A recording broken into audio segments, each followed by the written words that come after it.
right, we're starting in the middle of a game because we got something a bit interesting going on. The bishop pair versus knight and bishop in a closed position. So I don't want to trade off the knight. I'd love to trade off my bishop. And I think we're going to be in good shape in this ending.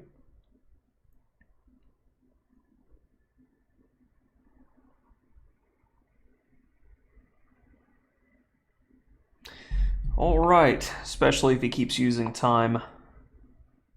That's such a healthy clip. Should I take with the king or the queen? Take with the king.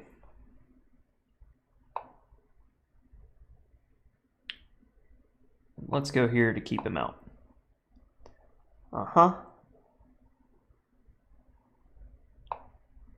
Do do do do.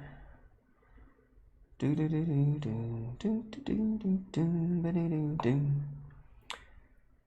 Do do do do do do do do do.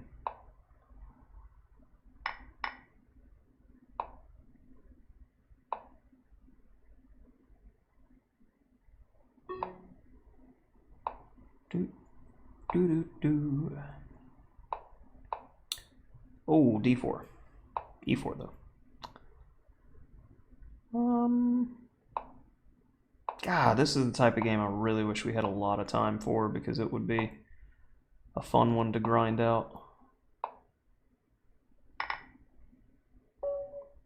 It's the knight. It should be better, especially when the bishop is locked away as such. I'll start about right here. It was a game that, opening-wise, was not interesting at all. I just played poorly. And then,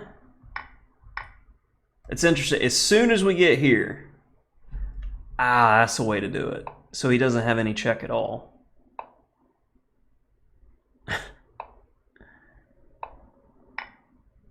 Maybe not. Knight d3. Wow.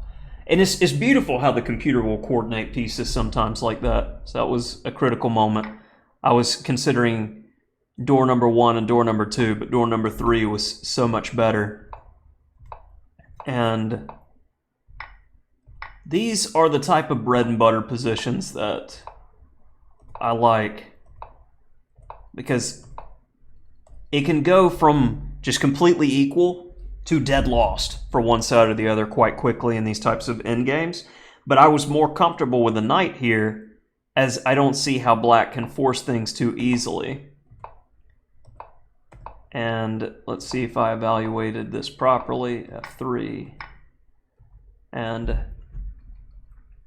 just as a point of reference, like, how do we continue to play here? Notice how the pawns aren't targets. And especially with the knight on d3 in conjunction with the e-pawn, I have made a wall keeping out the king. So black doesn't have any chances unless I press too hard here. And this makes sense. We liquidate that to be able to come back around.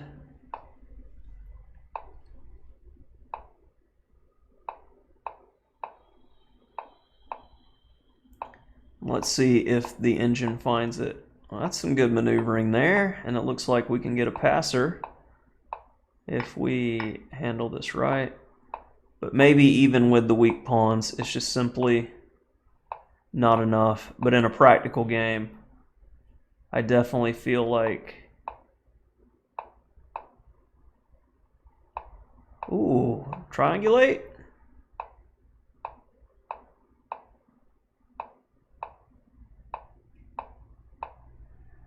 Yeah, I think it's because the engine, I'm not giving it enough time, but okay, yeah, it's going to be a win with the extra pawn there. It just hasn't seen it yet, I don't think.